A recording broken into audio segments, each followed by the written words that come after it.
Dios y puerta del cielo, y saludo a toda esa otra preciosa congregación que también está participando del culto desde sus hogares, debido a que pues el espacio no alcanza para todos a causa de los protocolos que hay que seguir observando y que debemos seguir, amados hermanos, cuidándonos, teniendo precaución, porque la situación, esto no ha pasado, el peligro no ha pasado, amén. Entonces, cuídese, sea prudente,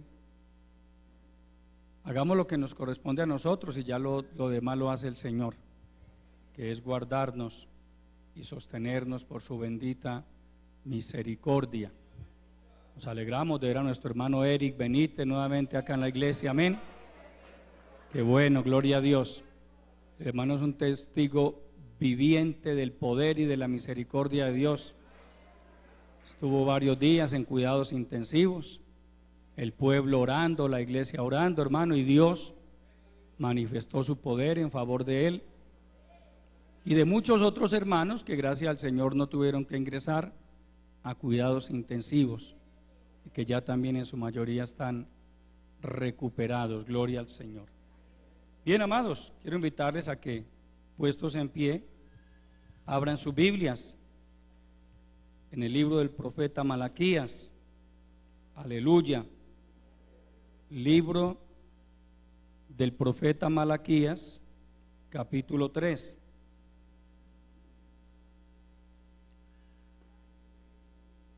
Recuerde que Malaquías es el último libro del Antiguo Testamento.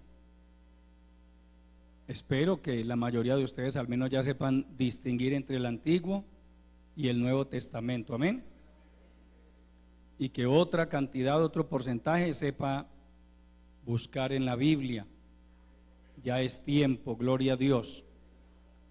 Con el tiempo que usted lleva en el Evangelio, ya es hora de que sepa manejar su Biblia. Capítulo 3, leemos desde el verso 16 en adelante.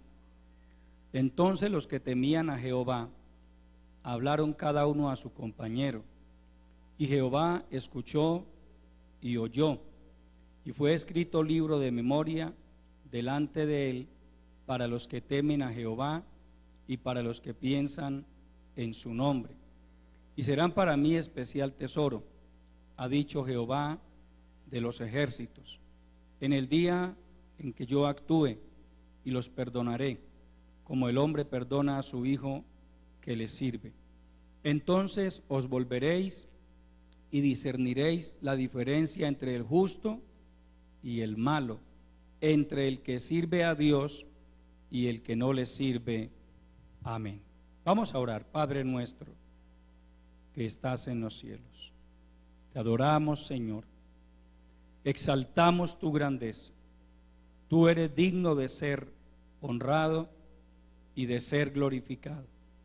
Mil gracias te damos por esta preciosa oportunidad que nos concedes de estar reunidos aquí en tu casa, y otra buena cantidad de hermanos y amigos desde sus hogares también están participando del culto. A pesar de la situación tan crítica por la que hoy está atravesando nuestro país y el mundo entero, por tu gracia y misericordia, nosotros estamos en pie, Señor. Seguimos confiando en ti, seguimos creyendo en que tú eres fiel, en que tú haces diferencia entre el que te sirve y el que no te sirve. Padre, gracias por tu palabra. Te pedimos en esta hora que hables a nuestros corazones. Enséñanos tu camino, revélanos tu voluntad, Señor. A través de tu palabra, háblanos. Dios mío, enséñanos lo que hemos de hacer. Que tu palabra despierte nuestro entendimiento, Señor, y que nos permita ser cada día mejores cristianos. Úngeme con tu Santo Espíritu. Lléname de tu gracia, Padre. Yo dependo enteramente de tu gracia y de tu bendita misericordia para compartir con tu pueblo la enseñanza de tu palabra. Pon en mis labios el mensaje que has preparado para tu pueblo y que tu Santo Espíritu lo aplique en cada corazón. En el nombre de Jesucristo, Padre, te lo pedimos, dándote de antemano la honra, la gloria y el reconocimiento que solo a ti pertenecen. Amén. Aleluya. Tomen asiento, amados hermanos. Gloria a Jesucristo. El nombre de cada creyente fiel está escrito en un libro especial. Amén. El día jueves, Dios me permitió compartir un pensamiento de su palabra con base en este pasaje que también hoy hemos tomado, pero todavía pues hay alguna parte de esta enseñanza que quiero compartir con ustedes. El nombre de cada creyente fiel está escrito en un libro especial. Habíamos visto que el profeta Malaquías vivió poco antes de que se cerrara el canon del Antiguo Testamento.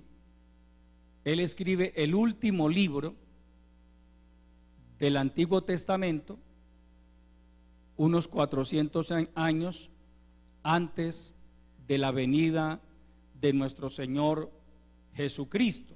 Y si usted lee en el capítulo 4 de este libro, Gloria al Señor, termina el libro diciendo, capítulo 4, verso 4: acordaos de la ley de Moisés mi siervo, al cual encargué en Horeb ordenanzas y leyes para todo Israel.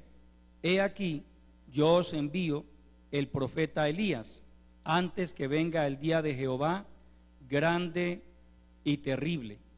Él hará volver el corazón de los padres hacia los hijos, y el corazón de los hijos hacia los padres, no sea que yo venga y hiera la tierra con maldición. Aquí está Dios diciendo que Él enviaría al profeta Elías cuando, o mejor, antes de la aparición en público de nuestro Señor Jesucristo, apareció Juan el Bautista predicando la palabra de Dios, invitando a los judíos al arrepentimiento. Cuando los discípulos le preguntaron al Señor que qué había de cierto en que Elías habría de venir primero, el Señor les responde: de cierto os digo que Elías ya vino. Amén. Y hablándoles de Juan el Bautista, les dijo: para cualquiera que quiera recibirlo, él es aquel Elías que había de venir. No que el profeta Elías haya reencarnado en Juan el Bautista, porque la reencarnación no existe. Pero Juan el Bautista vino con el poder y el espíritu de Elías. Amén. Es la manera en que Dios actúa. Dios puede usar el ministerio que le dio a un hombre y también se lo puede dar a otro, ¿sí? Entonces el ministerio de Elías, que de alguna manera quedó inconcluso debido a que él fue arrebatado al cielo, su poder, su espíritu, su coraje, su valor para enfrentar a los pecadores, usted los ve reflejados también en Juan el Bautista. Juan el Bautista también, hermanos, se enfrentó a todos los judíos y en especial al rey Herodes. Herodes, hijo de Herodes el Grande, un hombre sanguinario. Juan el Bautista sabía a qué se atenía cuando enfrentó a Herodes de la manera que lo hizo, porque le reprendió debido a que él había dejado a su legítima esposa y le había quitado la mujer a su hermano Felipe. Finalmente eso lo condujo a la muerte a Juan. Eso le costó su cabeza, pero no su alma. Amén. Mientras que Herodes, sí, tristemente, por su maldad, se fue a una eternidad sin Dios. Y antes de que se cerrara el canon del Antiguo Testamento, pues, hermano, vemos a un pueblo judío que había regresado de Babilonia no muchos años atrás, hacía un poco más de 100 años, que habían regresado de esa purga que Dios había hecho, y sin embargo otra vez los vemos aquí en un declive espiritual impresionante. Por eso, mire, amado hermano, que nosotros continuamente tenemos que estar buscando a Dios, acercándonos a Él, porque cuando eso no se hace, el creyente comienza a menguar en su vida espiritual. Este pueblo había regresado con Zorobabel, había tenido líderes como el sacerdote Esdras, como Nehemías, hombres celosos de Dios. Nehemías fue contemporáneo también de Malaquías. Pero, hermano, cuando usted estudia el libro de Nehemías, encuentra que Nehemías regresa, viene a Jerusalén, año 445 antes de Cristo, reconstruye los muros y se queda en Jerusalén como gobernador, porque así se lo encomendó el rey. 12 años después, Nehemías regresa a Persia, seguramente a darle un informe al rey acerca de cómo estaban las cosas allí en Judea. Y cuando Nehemías regresa nuevamente a Jerusalén, unos pocos años después, hermano, el pueblo ya había abandonado los principios. El templo había sido profanado otra vez, algunas de las recámaras del templo. Dice la palabra que sacaron de una recámara las ofrendas, el aceite, todo lo consagrado a Dios, para que allí se metiera un tal Tobías, uno de esos enemigos del pueblo de Dios, que trataron de impedir la reconstrucción del muro. Cuando usted lee ese libro, hermano, se da cuenta de que Nehemías se encolerizó y, hermano, desalojó a ese tipo de allí. Ya muchos judíos se habían casado con mujeres extranjeras, lo cual era prohibido por la ley. Es decir, una decadencia espiritual impresionante, que usted lee el libro del profeta Malaquías, y Malaquías habla de todo eso, amado hermano, de cómo el pueblo se venía apartando de Dios, de cómo el pueblo venía pecando contra el Señor. Ahí en el capítulo 3 de este libro de Malaquías, leamos el verso 6 en adelante. Aleluya. Dice: porque yo, Jehová, no cambio. Por esto, hijos de Jacob, no habéis sido consumidos. Desde los días de vuestros padres os habéis apartado de mis leyes y no las guardasteis. Volveos a mí y yo me volveré a vosotros, ha dicho Jehová de los ejércitos. Mas dijisteis: ¿en qué hemos de volvernos? ¿Robará el hombre a Dios? Pues vosotros me habéis robado. y dijisteis: ¿en qué te hemos robado? En vuestros diezmos y ofrendas. Malditos sois con maldición, porque vosotros, la nación toda, me habéis robado. Traed todos los diezmos al alfolí, y haya alimento en mi casa, y probadme ahora en esto, dice Jehová de los ejércitos, si no os abriré las ventanas de los cielos y derramaré sobre vosotros bendición hasta que sobreabunde. Reprenderé también por vosotros al devorador, y no os destruirá el fruto de la tierra, ni vuestra vid en el campo será estéril, dice Jehová de los ejércitos. Mira lo que dice el verso 6, leámoslo nuevamente. Porque yo, Jehová, no cambio, por esto, hijos de Jacob, no habéis sido consumidos. Desde los días de vuestros padres os habéis apartado de mis leyes y no las guardasteis. Volveos a mí y yo me volveré a vosotros. Y ha dicho Jehová de los ejércitos. Pero el pueblo tiene el cinismo de decirle, de responderle a Dios: ¿en qué hemos de volvernos? Pare ahí, por favor, hermano. Porque, hermano, este pueblo de una u otra manera también es un reflejo de lo que es la iglesia de Cristo. Amén.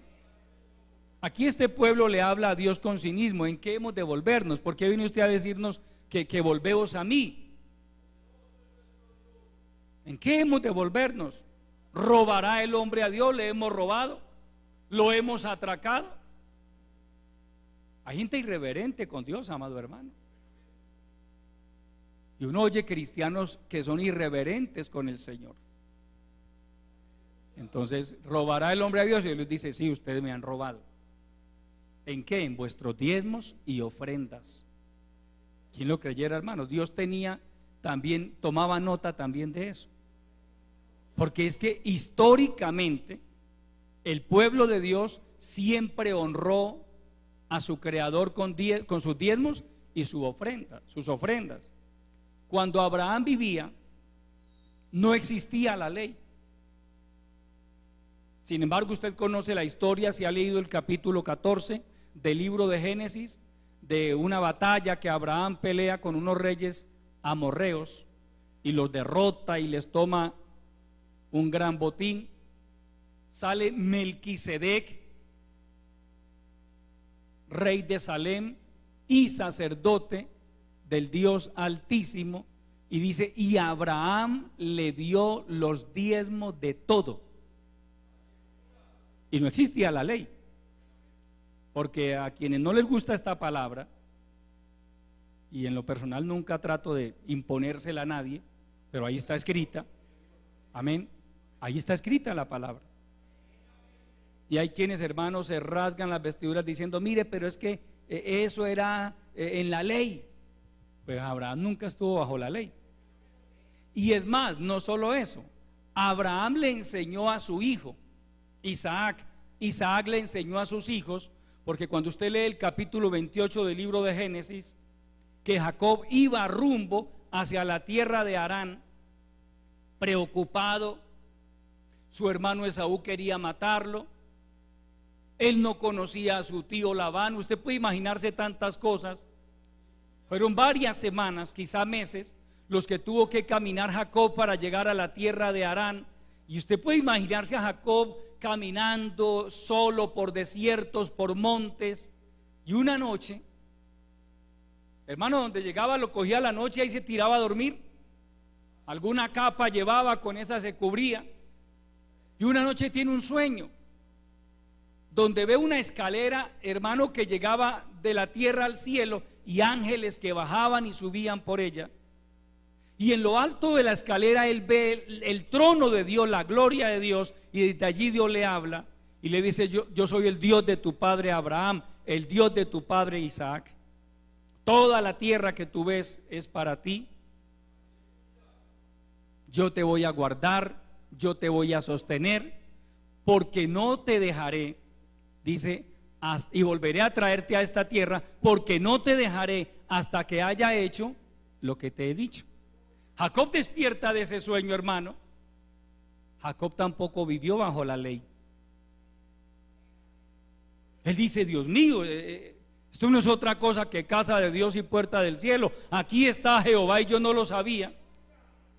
Dice que tomó la piedra que usó por cabecera. ¿Cómo sería de cómoda esa cabecera, cierto? Y esa fue su cabecera. Derramó aceite sobre ella, que era una manera como se ungía en la antigüedad, como se consagraba algo, e hizo un voto a Dios. Y dice: si Jehová fuere conmigo y me llevare en paz y me diere pan para comer y vestido para vestir, y yo volviere en paz a la casa de mi padre, Jehová será mi Dios, y de todo lo que me dieres, el diezmo apartaré para ti. Y de todo lo que me dieres, el diezmo apartaré para ti. Pasan 20 años Jacob en Harán. Usted conoce la historia, si ha leído el libro de Génesis. A los 20 años Dios le dice que regrese a Canaán, y él regresa, pero como que se le olvida lo del voto.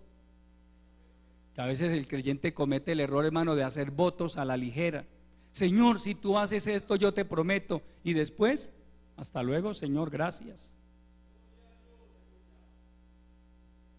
Y hermano, entonces Dios permite a veces situaciones difíciles. Usted encuentra por allí en el capítulo 35 más o menos de Génesis, donde el caso de la violación de Dina, la hija menor de Jacob, y cómo sus hermanos Leví y Simeón, hermano, matan a toda la familia de este hombre que violó a Dina. Hermano, Jacob estaba preocupado, les dice a sus hijos: ustedes, ¿por qué hicieron esto? Me han hecho abominables ante los habitantes, los moradores de todas estas tierras, y yo no tengo un ejército para enfrentarme a ellos. En esa situación estaba Jacob preocupado cuando Dios le habla en sueños y le dice: ¿te acuerdas del voto que me hiciste en Betel? Sube a Betel, allí donde me hiciste un voto. Eso nos da una lección a nosotros, amado hermano. Mire, a Dios no se le olvidan los votos que nosotros hacemos, los compromisos, porque de una u otra manera usted y yo nos hemos comprometido con Dios muchas veces. Entonces Dios le recuerda a Jacob: acuérdate que me hiciste un voto. Entonces Jacob sube a Betel, cumple los votos al Señor, y Dios le es propicio. Dios lo bendice, lo libra de esas personas que ahora amenazaban con acabarlo a él y a su familia. Años más tarde viene, o siglos más tarde, aparece en escena Moisés, a quien Dios le da la ley y establece el diezmo por ley. Antes de la ley, antes de que Moisés recibiera la ley, por allá entre los años 1445 y 1400 antes de Cristo. Recuerde que la travesía en el desierto dura 40 años. Durante la travesía en el desierto, Dios le da la ley a Moisés, se la revela. En esos 40 años que estuvieron en el desierto, paulatinamente Dios comienza a revelarle a Moisés, primero el libro de Génesis, que parte del libro de Génesis es directamente revelación del Espíritu Santo, y parte del libro de Génesis es por vía de tradición oral.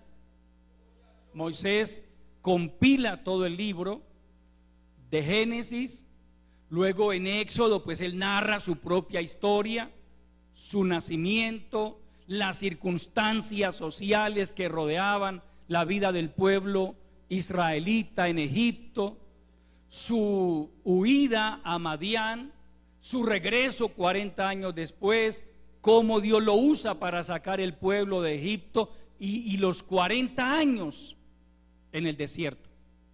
Durante todo ese tiempo, hermano, Dios le dice a Moisés que escriba el Pentateuco, los primeros 5 libros de la ley. Y entre todo el Pentateuco usted encuentra, hermano, enseñanzas, mandamientos, estatutos, decretos, consejos. Y también encuentra un detalle muy especial en Deuteronomio capítulo 28, bendiciones de la obediencia y maldiciones de la desobediencia. Y allí le dice, mire, si usted, que esa palabra tiene aplicación personal y colectiva, para ellos como pueblo, si ustedes guardan mis mandamientos y ponen mi palabra por obra, van a ser benditos en todo lo que hagan. Van a ser benditos en la ciudad, benditos en el campo, benditos al entrar, benditos al salir, bendita tu canasta, bendita tu arteza de amasar, bendito el fruto de tu vientre, etcétera, etcétera, etcétera. Pero también les dice, así como hay bendiciones para la obediencia, habrá maldiciones para la desobediencia. Maldito serás en la ciudad, maldito serás en el campo, maldito serás en tu salir, maldito serás en tu entrar. Hermano, llama la atención que el tema de las maldiciones es mucho más extenso que el de las bendiciones. Y les habla, hermano, a través de en ese libro, de ese capítulo 28 de Deuteronomio es profético. Hermano, allí le habla de lo que sucedería con ellos si se rebelaban contra Dios, de cómo Dios enviaría naciones extranjeras que los invadieran, que en medio del sitio, porque recuerde las ciudades eran amuralladas, y para un ejército enemigo poder tomar la ciudad tenía que derribar las murallas. Eso tomaba meses, en ocasiones años. Hablamos de que Jerusalén fue destruida por el general Tito en el año 70 de nuestra era. Eso lo registra la historia. Pero también registra la historia que el proceso, el asedio, comenzó en el año 66. Es decir, se tomó 4 años el ejército romano en poder entrar a la ciudad. 4 años. 4 años en la ciudad sin suministros, sin ingreso de alimentos. Los enemigos lo que primero que trataban de hacer era de desviar los canales de agua que entraban a la ciudad. Hermano, dice la historia que las mujeres en medio del hambre, de la desesperación, mataban sus propios bebés y se los comían. Eso sucedió en el asedio de los romanos y también en el asedio de los babilonios. Y usted lee el capítulo 28 de Deuteronomio y allí encuentra todo eso, amado hermano, todo eso. Entonces, hermano, el pueblo tenía razones suficientes, históricas y teológicas, como para decir, no nos vayamos a dañar, no nos vayamos a corromper. Mire lo que le pasó a las generaciones anteriores, hermano, pero el hombre tiende a ser necio. ¿Cuántas personas, hermano? Y esto lo digo con temor y temblor porque, hermano, que Dios nos guarde a todos. Pero hemos visto a tantos caer y hemos visto la condición en que hoy se encuentran y que otros ya murieron también. Y uno se pregunta, ¿y cómo hay creyentes, hermano, que andan desesperados por tirarse al mundo? Todavía Dios les ha mostrado espejos, les ha permitido ver casos de gente que ha terminado mal. Y sin embargo hay gente insistiendo, hermano. En las iglesias cristianas hay gente, hermano, insistiendo, quiero irme al mundo, quiero tirarme al mundo, quiero apartarme de Dios. Estoy cansado de la gracia de Dios, estoy cansado de su misericordia. A pesar de que ya Dios le ha permitido ver espejos. Este pueblo no tomó nota de eso, y por eso usted lo ve en este momento de la historia, unos 400 años antes de Cristo. Ya habían pasado por la amarga experiencia del cautiverio en Babilonia. Dios les había permitido regresar. Dios permitió que reconstruyeran la ciudad, que Nehemías viniera y reconstruyera los muros, que se edificara el templo, que se recuperara el culto. Pero aquí lo ve otra vez usted flaqueando, lo ve fallando, lo ve descuidando su relación con Dios. Entonces Dios les dice aquí: ustedes me han robado. ¿En qué le hemos robado? Y Dios les dice: en vuestros diezmos y ofrendas. Quien lo creyera, hermano, en eso también se le roba a Dios, en eso también se peca contra Dios. Esto es un asunto muy personal, amado hermano. Personalmente nunca trato de imponerle esto a ningún creyente, no. Pero de vez en cuando es bueno reflexionar en esto, amado hermano, porque mire, hermano, es que es la palabra de Dios. Y sin usted darse cuenta, usted mismo se pone el cuchillo en el cuello.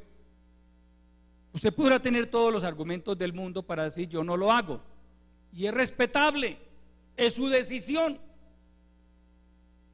Pero si fuera bueno que usted pensara: bueno, ¿y cómo estoy con Dios? ¿Será que yo con esto estoy desagradando a Dios? ¿Sí ven? Porque esto no es con el hombre. Un creyente diezma. Por uno que diezma, le voy a decir algo y no exagero, aproximadamente 5 u 8 no lo hacen. Y es bueno de vez en cuando aclarar esto, porque a veces la gente llega y empieza a contar: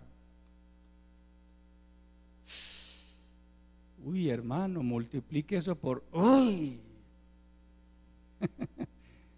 Y resulta, hermano, que para su información, no todos los cristianos diezman. Sin embargo, Dios nos sostiene a nosotros, y Dios sostiene su obra. Amén. Dios sostiene su obra y Dios es fiel. Yo no puedo decir: hermano, mire, porque aquel hermano no diezma, yo estoy aguantando hambre. No, Dios igual nos provee y suple, no solo para las necesidades personales, sino de la congregación también. Porque toda congregación, quien lo creyera, hermano, demanda unos gastos impresionantes. Muchas veces ustedes no se imaginan eso. Los gastos que solamente, mire, solamente sostener un edificio de estos cuesta. ¿Por qué cuesta, hermano? Continuamente hay que estar haciendo mantenimientos, que se dañó esto, que se dañaron los baños, que aquello, que lo otro. Pago de servicios públicos, programa radial. Solamente el programa radial son 1.400.000 pesos mensuales. Y no le pido plata a la iglesia para eso, porque no me gusta estar pidiendo plata, hermano. Yo debería, así hacen muchos pastores, el programa radial deberían de estarlo pagando ustedes como congregación. Y debería tener una cartelera: hermano, ¿usted cuánto da? El fulano tanto, tanto, tanto, tanto, tanto. Así hacen muchos, pero a mí no me gusta. No me gusta, hermano, yo soy malo para eso. Entonces, de lo que Dios provee a través del pueblo se paga programa radial, se pagan servicios públicos, se hace obra social también, porque vemos un hermano pasando por una situación difícil y tratamos de ayudarle también. Entonces mire que a pesar de todo, y no todo el pueblo diezma, pero Dios provee. La pregunta es: en lo personal, si yo no diezmo, ¿Dios se estará agradando de mi actitud, de mi conducta? Máxime si vengo a tomar las palabras de algunos de por ahí que dicen que, hermano, eso era para los tiempos de la ley. ¿Qué nos dirán? ¿Qué tendrán que decirnos a usted y a mí, Abraham, Jacob y otros tantos que honraron a Dios antes de la ley? Entonces, mira, amado hermano, ¿de quién es el problema? Pues mío. Si yo no honro a Dios, el problema va a ser mío. No va a ser de la congregación, no va a ser del pastor, va a ser mío con Dios. Porque Dios dice que se desagrada de eso. Es más, al pueblo de Israel le dice: malditos sois con maldición, porque vosotros, la nación toda, me habéis robado.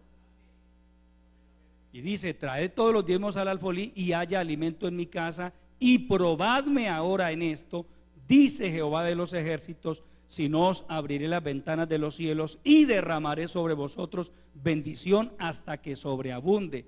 Dice, reprenderé también por vosotros al devorador, y no os destruirá el fruto de la tierra, ni vuestra vid en el campo será estéril, dice Jehová de los ejércitos.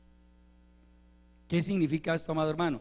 Que cuando uno no honra a Dios, eso le va a repercutir en su economía, en todos los aspectos.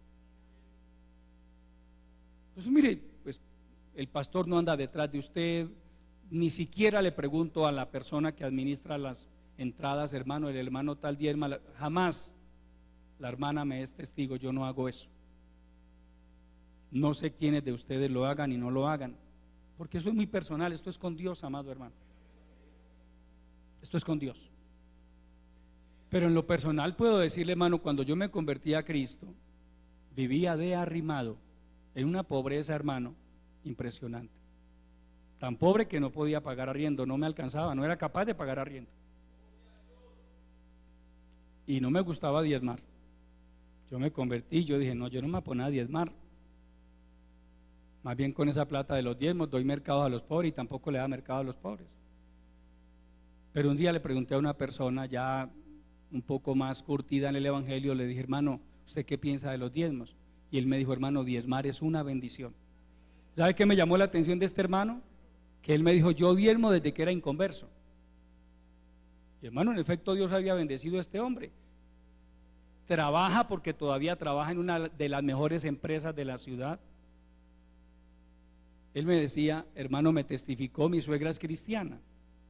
Y yo no iba a la iglesia, pero yo mandaba los diezmos con mi suegra. A partir de ese día, hermano, yo dije, voy a honrar a Dios. Me ganaba un salario mínimo, pagaba 4 pasajes diarios, pero comencé a honrar a Dios. Hermano, ¿y cuánto nos ha bendecido el Señor? Hemos podido, hermano, y pasé por momentos difíciles, como les he testificado muchas veces. Porque Dios nos permite pasar por situaciones difíciles, por desiertos espirituales, desiertos económicos, hermano. Y pasé por aproximadamente un año, fue más o menos ese proceso, de una situación económica, hermano, terrible. Ya era cristiano y era líder también. Y pasé por una situación, hermano, muy difícil. Pero en esa situación Dios nunca nos dejó en vergüenza, nunca. Dios siempre proveía, hermano, siempre pagamos el arriendo, siempre pagamos los servicios. Nuestros hijos nunca se acostaron sin comer. Simplemente Dios nos estaba probando. Amén. Porque es que, amado hermano, y yo le quiero decir algo, hermano y líder, para que usted y yo podamos servir a Dios y tengamos autoridad moral para hablar de la palabra, pues Dios nos tiene que probar. Porque si yo nunca hubiera pasado por una necesidad económica, ¿cómo les habría yo de hablar a usted de, hermano, tranquilo, Dios le va a proveer, si yo no sé qué es una necesidad? Pero yo sé lo que es una necesidad. Yo sé lo que es dificultades económicas, familiares, luchas con los hijos, ataques del diablo, que el Señor lo reprenda, pruebas, desiertos, menosprecio, rechazo, calumnias. Todo eso nos lo ha permitido el Señor, hermano, para que yo pueda decirle a usted, hermano, tranquilo, Dios nos pasa por todo eso. Pero si la vida mía hubiera sido todo color de rosas, abundancia hasta más no poder, cero problemas, claro, muy bonito para mí predicar la palabra así. Dios es amor, Dios provee, Dios es abundancia. Sí, Dios también hace todo eso, pero también nos prueba. Amén. Dios también nos prueba. Y Dios prueba nuestros corazones también. Y cuando usted honra a Dios, Dios lo bendice. Al nombre de Cristo. Sigamos para no detenernos más en ese punto. Capítulo 3, verso 13 de este mismo libro de Malaquías.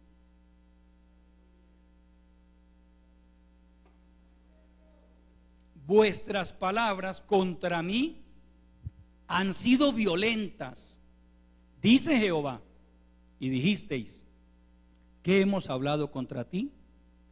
Habéis dicho, por demás es servir a Dios.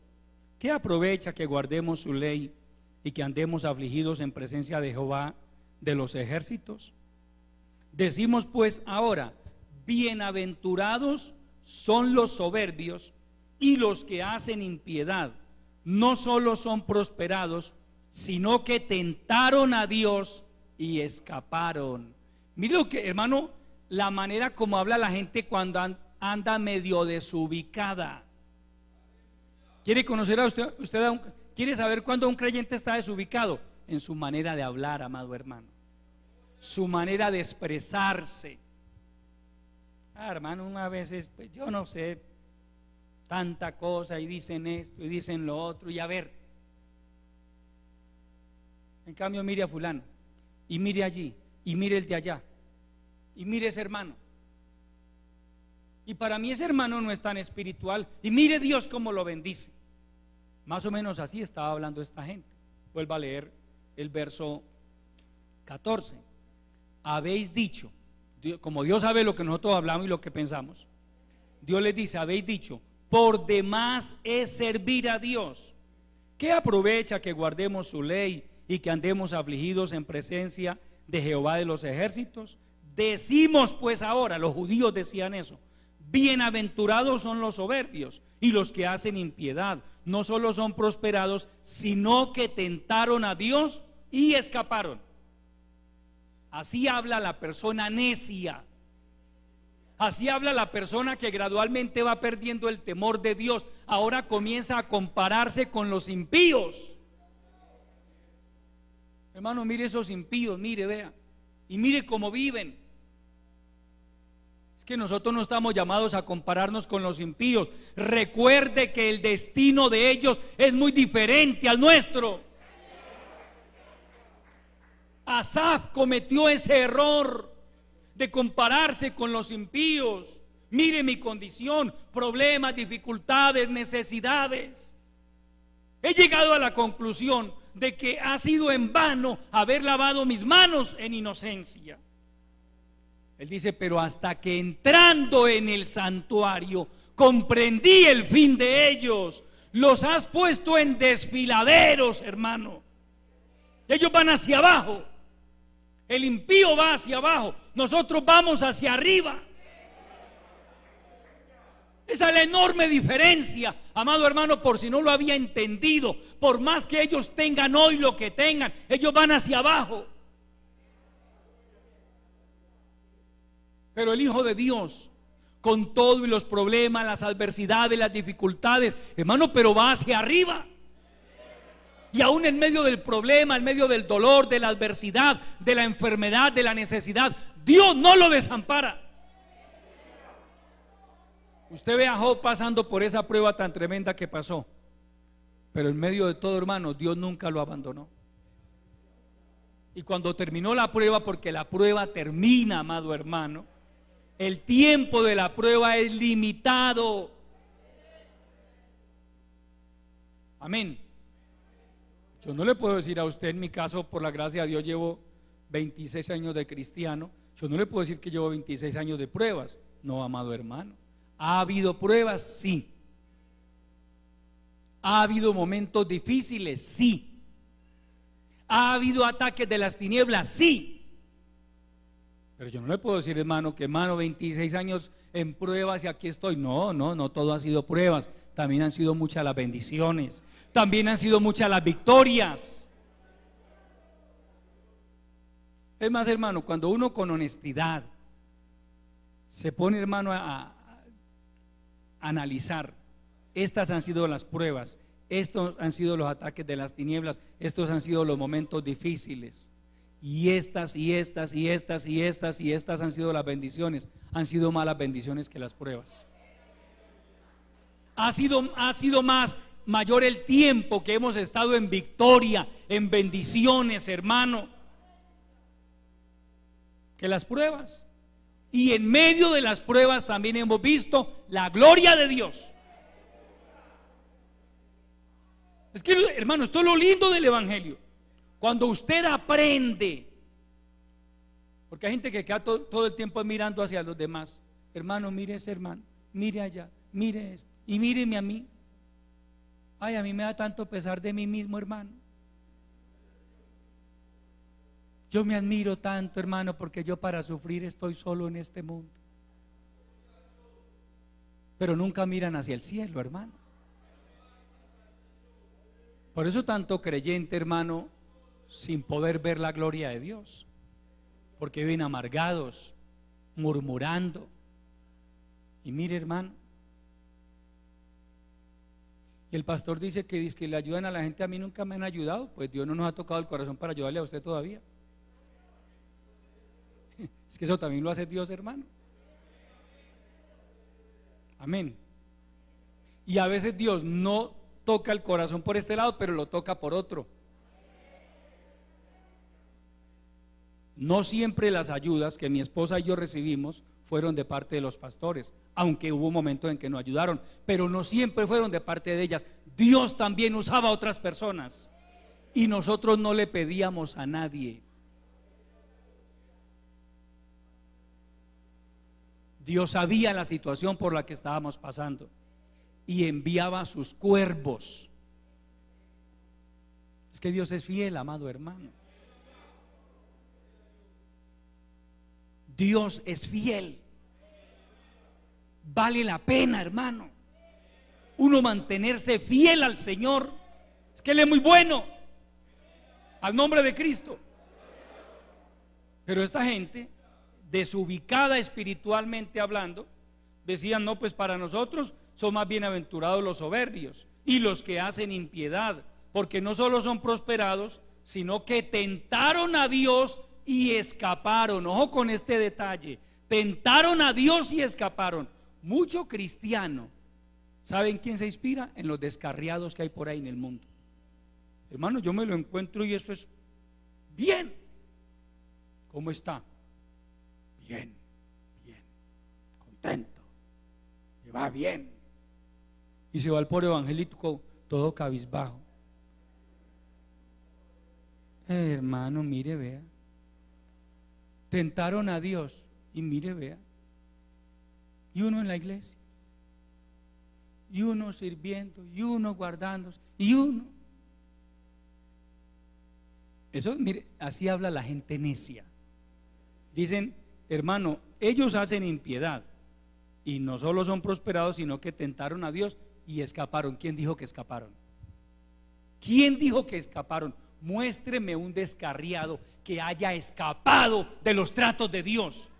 Muéstreme un descarriado al que no lo haya alcanzado su maldad, al que no lo haya alcanzado su pecado. En Deuteronomio capítulo 28, hablando de las maldiciones de la desobediencia, hermano, dice que la maldad alcanza a los pecadores. Vendrán todas estas maldiciones sobre ti y te alcanzarán. Por más que corras, por más que trates de huir de ellas, te alcanzarán las maldiciones. Hermano, es imposible escapar de eso. Hace tiempo escuché la historia de un hombre que hizo pacto con el diablo, cansado de las situaciones, hermano, y había oído decir que el que hacía pacto con el diablo, que eso se llenaba de plata, mujeres, de todo, hermano. E hizo pacto con el diablo y le dijo: hagamos un pacto, pero le vamos a poner límite al pacto. Tantos años. Yo quiero que usted me dé riquezas, mujeres, bueno, todo lo que el mundo puede dar. Y el diablo le dijo: trato hecho. Y le pusieron fecha de caducidad al contrato. Cuando se iba acercando la fecha, pasaron los años, en efecto el hombre tuvo de todo lo que quiso, pero cuando se iba acercando la fecha, el hombre empezó a meditar. Él dijo: ahora va a venir el diablo y me va a poner problemas. Yo me lo voy a escapar al diablo. hermano, y organizó sus cosas y se fue por allá, hermano, se metió por una selva, hermano, donde el diablo no lo encontrara. Y caminaba y caminaba, lo cogió la noche por allá en una selva y de pronto por allá muy lejos vio una pequeña luz y dijo: allá hay una casa, voy para allá. Y caminó, hermano, todo lo que más pudo hasta que llegó a esa casa, hermano. Gloria a Dios, encontré una casita y tocó la puerta y le abrió el diablo. Sí, hermano. Ese fue el que le abrió el diablo. Hermano, es que, mire, en cambio el cristiano vive tranquilo. ¿Por qué andamos tranquilos? Porque tenemos la conciencia tranquila. Claro, si usted no tiene su conciencia tranquila, usted no puede andar tranquilo. Pero cuando usted, porque es que quiero entrar al desarrollo como tal del tema. Lea el verso 16, por favor. Entonces los que temían a Jehová hablaron cada uno a su compañero, y Jehová escuchó y oyó, y fue escrito libro de memoria delante de él para los que temen a Jehová y para los que piensan en su nombre. Vamos a detenernos aquí, amado hermano, por favor. Desde el jueves anterior venimos analizando la conducta de este pueblo. Desagradaban a Dios, pecaban contra él, le robaban también, lo cuestionaban. Pero también dentro de ese pueblo judío había un grupo que el escritor lo llama los que temían a Jehová. Entonces los que temían a Jehová hablaron cada uno a su compañero, óigase bien, y Jehová oyó, Jehová escuchó y oyó, y fue escrito libro de memoria delante de él, es decir, delante de Dios, para los que temen a Jehová y para los que piensan en su nombre. Mira, amado hermano, en medio de tanto pecado, en medio de tanta apostasía, en medio de tanta rebeldía de parte del pueblo de Dios, había un selecto grupo que seguía temiendo a Dios, que seguían obedeciendo a Dios. Y me llama la atención que dice: entonces los que temían a Jehová hablaron cada uno a su compañero. ¿De qué hablaron? ¿De qué hablaron? Aquí hay que usar un poco la imaginación. La palabra de Dios nos permite usar a nosotros también la imaginación. Amén. ¿De qué hablaron? Yo me atrevo a decirle de qué hablaron. Los que temían a Jehová hablaron entre ellos, se exhortaban entre ellos, porque la Biblia dice que nosotros debemos exhortarnos los unos a los otros, y se decían: no vamos a hacer nosotros como hacen ellos, no vamos a caer nosotros en lo que cayeron ellos, no nos vamos a dañar nosotros como se dañaron ellos, no nos vamos a corromper nosotros como se corrompieron ellos, no vamos a murmurar nosotros como murmuran ellos. Vamos a mantenernos fieles a Dios, vamos a conservar la doctrina, vamos a conservar el temor de Dios, vamos a mantenernos fieles al Señor. Ellos verán. Ellos verán. Y mire, amado hermano, permítame leerle este verso 16 en la versión de la Biblia, traducción del lenguaje actual. Mire cómo lo traduce. Entonces los que temían al Señor hablaron entre sí, es decir, el grupo de espirituales de la iglesia. Y el Señor escuchó lo que dijeron. En la presencia de él escribieron un rollo de memorias, óigase bien, para registrar los nombres de los que temían al Señor y siempre pensaban en el honor de su nombre. Hermano, me encanta lo que dice esto, hermano.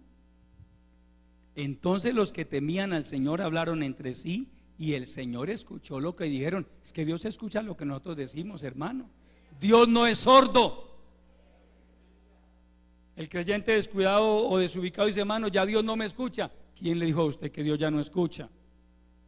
¿Quién le dijo a usted que a Dios los años ya lo dejaron sordo? ¿Ah? Yo voy al libro del profeta Isaías y lo que me dice la palabra es: he aquí, no se ha cortado la mano de Jehová para salvar, ni se ha agravado su oído para oír. El problema es que vuestras iniquidades han hecho división entre vosotros y vuestro Dios, y vuestros pecados han hecho ocultar de vosotros su rostro para no oír. Es el pecado, amado hermano, es la desobediencia, es la corrupción moral. Lo que hace que Dios ya no escuche la oración de una persona. Pero Él sigue oyendo, hermano, igual que antes. Me agrada lo que dice, hermano, este texto.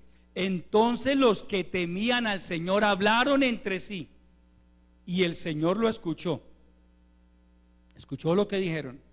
En la presencia de Él escribieron un rollo de memorias para registrar los nombres de los que temían al Señor y siempre pensaban en su nombre, en el honor de su nombre. Esto me hace recordar las palabras de Dios a Elí por medio de aquel profeta que en la Biblia no registra su nombre, cuando Dios le dice a Elí: porque yo honraré a los que me honran, y los que me desprecian serán tenidos en poco. Dios honra a los que le honran. Hermano, ese es un principio universal. Mire lo que, como dice el texto, la parte gramatical es fundamental. Porque yo honraré. Presente, continuo, continuo. Porque yo honraré a los que me honran. Dios siempre ha honrado a los que le honran, pero a los que lo desprecian, hermanos, son tenidos en poco. ¿Cómo terminó Saúl? Un hombre al cual Dios bendijo, un hombre al cual Dios escogió, al cual Dios le dio una oportunidad tremenda, hermano, pero Saúl no se preocupó por honrar a Dios. Saúl pisoteó la misericordia de Dios, menospreció la gracia de Dios para con él. ¿Cómo termina Saúl? Vaya, mire el fin de Saúl. Busquen la Biblia, hermano, estudie la palabra para que mire cómo terminaron los que deshonraron a Dios y cómo terminaron los que honraron a Dios. Y ese principio es universal, amado hermano. Mire, vaya solamente al principio de la historia. Caín y Abel. ¿Cómo terminó Caín? Abel, pues según el diablo, en derrota. No, la Biblia habla de él todavía. ¿Dónde está Caín? ¿Quién se llama Caín aquí? A ver, levante la mano el que se llame Caín. Ni a los perros se les pone el nombre de Caín, hermano. ¿Ah? En cambio, Abel dice que muerto, aún su ofrenda a Dios, su integridad habla por él, aún después de muerto. Abel está en el reino de los cielos, Caín está en el infierno, hermano, porque Caín también se murió. Por más que haya vivido, vamos a suponer que vivió tantos años, de hecho en ese tiempo se podía vivir muchos años, hermano, el diluvio lo acabó. Conjeturando si para el tiempo del diluvio, que ya habían transcurrido unos 1650 años desde que Dios estableció a Adán y a Eva en la tierra, cuando viene el diluvio han transcurrido unos 1650 años. Hubo hombres que vivieron más de 1000 años o aproximadamente 1000 años. Vamos a suponer que Caín estuviera vivo, pues el diluvio lo llevó, hasta ahí llegó. Su memoria quedó borrada, pero la memoria de los justos será bendita. El linaje piadoso, ahí está, amado hermano, registrado en la historia bíblica, y hasta el día de hoy sobrevive un linaje piadoso. Hombres y mujeres alrededor del mundo, hermano, que amamos a Dios, que creemos en Él, que confiamos en Él, al nombre de Cristo. Entonces dice, los que temían al Señor. Pablo habla de la importancia de nosotros asociarnos con los humildes. Amén. Con la gente espiritual. ¿Qué es lo contrario a humildad? Soberbia. La humildad nunca trate de medirla a usted ni por la sonrisa de la persona ni por su manera de vestir. Eso no son los estándares para medir la humildad. Yo admiro a ese hermano tanto, él es tan humilde, ni plancha las camisas. No es desordenado, es un desordenado. Es tan humilde que ni se baña. No, pues qué humildad. ¿Ah? Hermano, es tan humilde que ni se cepilla los dientes. Es cochino. Amén. Humilde es aquel que cuando tiene que agachar la cabeza, agacha la cabeza. Que cuando tiene que reconocer sus errores, reconoce sus errores. Que cuando tiene que aceptar que Dios lo está castigando, amén, Señor. Ah, pero hermana, ¿por qué? Yo no estoy de acuerdo. Y yo soy muy humilde, pero no. De hecho, el que es humilde nunca dice que es humilde.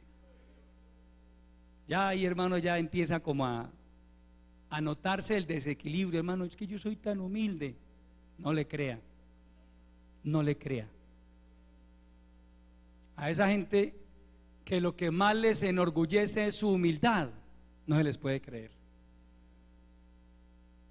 Yo soy muy humilde, hermano. Por eso es que abusan tanto de mí. No. Bíblicamente hablando, la humildad es otro tipo de cosas. La Biblia habla del humilde y habla del soberbio. El soberbio es el que no se quiere someter y por eso anda tratando por ahí de cizañar a otros. Pero eso sí, con una apariencia de humildad. En estos días, ¿recuerda que hablábamos de Absalón? ¿Quién había más humilde en Israel que Absalón? Hermano, el hijo del rey. Y llegaba cualquier campesino, hermano, y se inclinaba y le besaba la mano. Uy, hermano, ay, ese Absalón sí es una bendición, hermano. Yo admiro tanto a Absalón, dirían algunos en Israel. Uno ve gente, hermano, en las iglesias admirando a gente soberbia, con el corazón lleno de rebeldía, y hay quienes los admiran porque no ven más allá de sus narices. Amén. Vaya al libro de Proverbios, capítulo 13, al nombre de Cristo. A Dios sea la gloria. Proverbios, capítulo 13. Cristo vive, aleluya.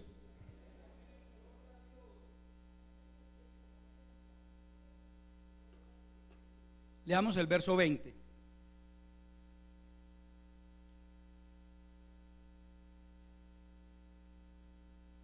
El que anda con sabios, sabio será, mas el que se junta con necios, ¿será qué? Quebrantado. En Malaquías me dice la palabra que los que temían al Señor, que ellos no son necios. El que teme a Dios no es un necio. El que teme a Dios no es un rebelde. El que teme a Dios no es un murmurador. El que teme a Dios no es un divisionista. Amén. El que teme a Dios es espiritual. El que teme a Dios permanece fiel. Entonces, los que temían al Señor hablaron entre sí. Y mira lo que dice Proverbios: el que se junta o el que anda con sabios. A mí me agrada este texto, hermano. Los que temían al Señor hablaron entre sí. Venga para acá, hermano. Mire cómo está el ambiente. Mire cómo está la situación. Nosotros vamos a mantenernos fieles. Nosotros no nos vayamos a dañar. No nos dejemos afectar por esa gente amargada que llega por ahí a tratar de sembrar cizaña en el corazón. Hablaron entre sí y Dios escuchó lo que hablaron. Es decir, Dios vio la integridad de sus corazones y ordenó que se escribiera un libro de memorias para registrar los nombres. ¿Recuerda el tema? El nombre de cada creyente está escrito en un libro especial. El nombre de cada verdadero creyente. Entonces, en la presencia de Dios, escribieron un libro de memorias para registrar los nombres de los que temían al Señor y siempre pensaban en el honor de su nombre. Qué lección tan tremenda, amado hermano. La enseñanza que usted y yo podemos y debemos extraer de este estudio es que, hermano, uno debe asociarse y relacionarse es con la gente espiritual, temerosa de Dios. Y el más espiritual no es el que aparece de la noche a la mañana profetizando y no, hermano. Espiritual es el que pasan los días, pasan los meses, pasan los años y ahí permanece fiel. Se somete a la voluntad de Dios, se somete a la autoridad establecida por Dios. Al nombre de Cristo. El que anda con sabios, sabio será. El que anda con espirituales, espiritual será. El que anda con fieles, fiel será. Pero el que se junta con necios, y hay necios en este tiempo, siempre ha habido necios. Y me llama la atención que no dice el que se junta con necios, necio será, sino el que se junta con necios será quebrantado. Es decir, hermano, Dios abomina eso de juntarse con necios, de asociarse con rebeldes, con carnales, con gente insujeta. Ese tipo de personas que llegan a las iglesias, hermano, tratando de dañar el ambiente de unidad. ¿Cómo los conoce usted? Primero la apariencia de gente espiritual, de humildes, hermano. Y cuando se ganan su confianza con esa supuesta humildad, hermano, entonces comienzan a inyectarle el veneno. Yo recuerdo un hombre que ya no está en esta hora hace mucho tiempo. El hombre se le acercaba a uno y le ponía la mano en el hombro y lo apretaba así, le hacía una apretona ahí. Pues obviamente era como un mensaje que le enviaba con eso. Como usted me cae muy bien, usted puede contar conmigo, aquí estoy para lo que usted. Es decir, tratando de ganarse la empatía de los demás. Después sacó las garras y creó una división. Humilde. Ay, hermano, esa gente que para en un púlpito y lloran, hermano, solamente saludándolo a usted lloran. Ay, hermano, tan humildes, hermano, hasta saludándolo a uno llora. Yo soy tan escéptico, hermano, para ese tipo de cosas. Usted dirá que yo no creo, yo sí creo. Lo que pasa es que no soy tonto, gracias a Dios.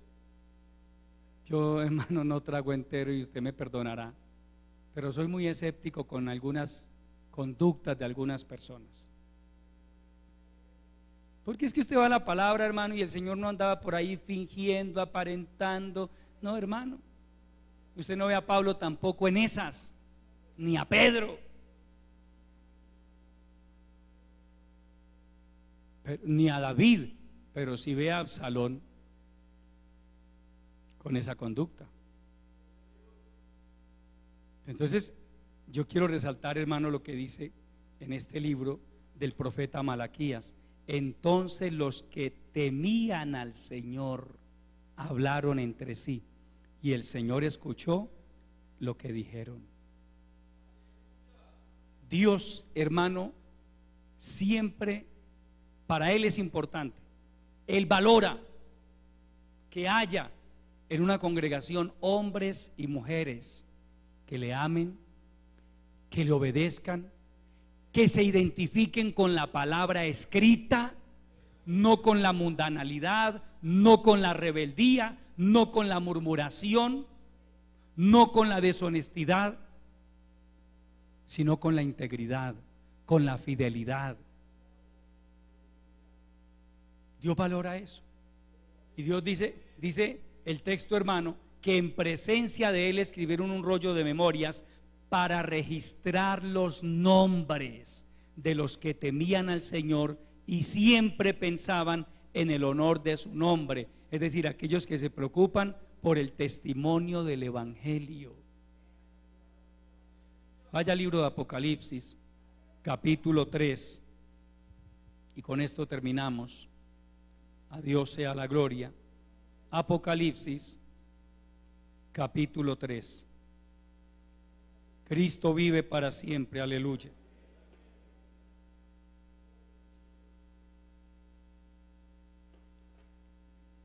Verso 5.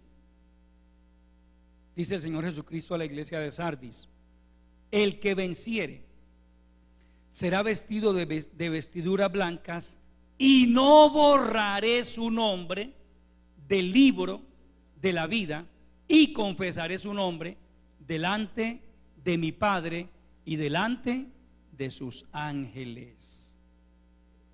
El que venciere, el que se mantiene unido a ese grupo de hombres y mujeres que aman a Dios, que se mantienen fieles a la palabra, hermano, que así el mundo se voltee patas arriba, pero él sigue ahí. Ese creyente que permanece ahí, hermano, porque dice, hermano, no, es que yo estoy llamado es a ser fiel a Dios, no a dejarme desubicar del primero que aparezca por ahí. No, yo estoy llamado a mantenerme con los fieles, con los que obedecen la palabra, con los que se guardan para Dios, con los que se identifican con la santidad, con la verdad. Amén. Pero el creyente desubicado, ¿con quién se identifica? Con el desubicado. Usted lo notará. Hermano, mire, vea, ellos no son pues así como, son más, un poco más mundanos, un poco, no tanto, son un poco mundanos, y Dios también los escucha a ellos. Y así empiezan, hermano, a identificarse, pero con los desubicados, a identificarse con los rebeldes, a identificarse con los que han caído de la gracia de Dios de una u otra manera.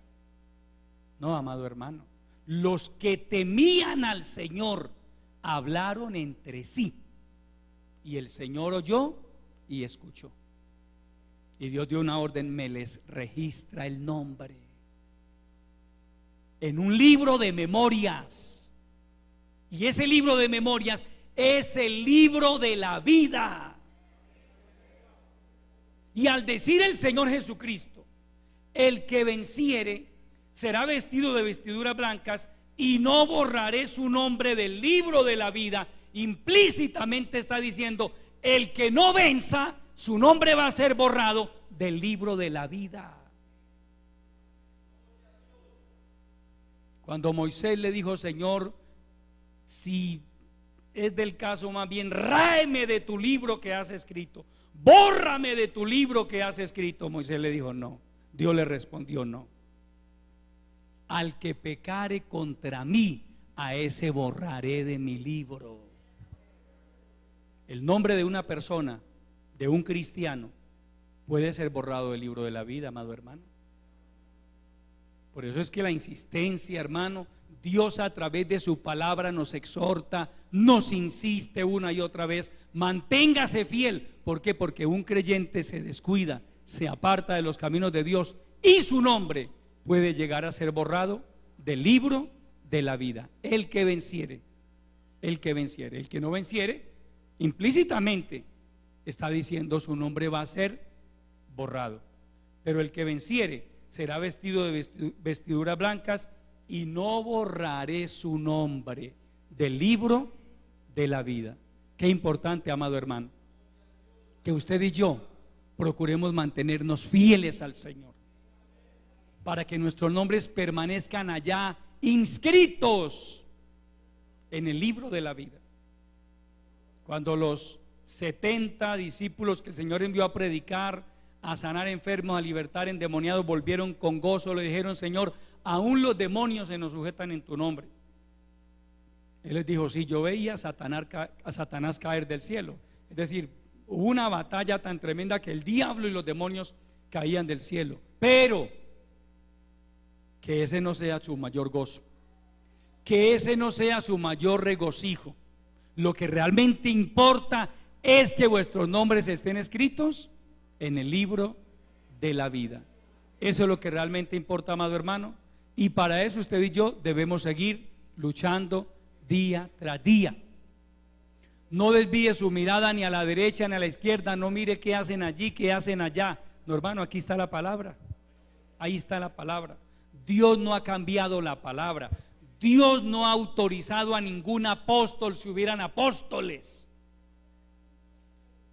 a ningún profeta, para que cambie la palabra.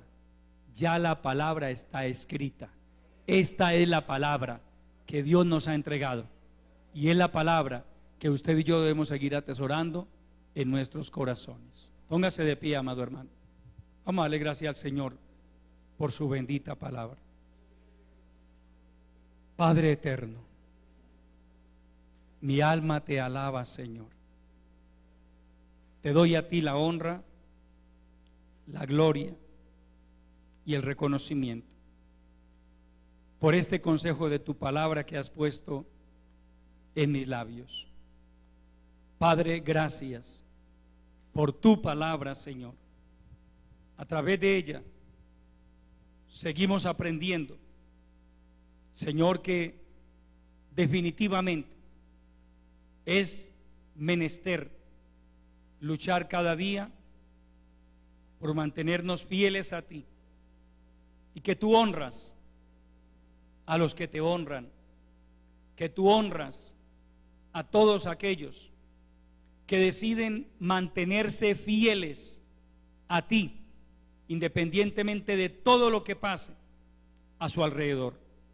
Padre, ayúdanos a ser parte de ese grupo de hombres y mujeres temerosos de ti, amantes de la sana doctrina, amantes de tu bendita palabra tal y como está escrita, para que de esta manera podamos agradarte, Señor. Si otros se dañan, si otros vuelven atrás, si otros se corrompen, será problema de ellos contigo. Pero ayúdanos, Señor, a mantener la actitud de aquel pueblo que en tiempos del profeta Malaquías retuvo su integridad, Señor. Glorifica esta palabra en cada vida. Ayúdanos a ponerla por obra, Señor. Bendice a todo tu pueblo. En el nombre glorioso de Jesucristo te lo pedimos y te damos gracias. Amén. Tomen asiento un momento, amados hermanos.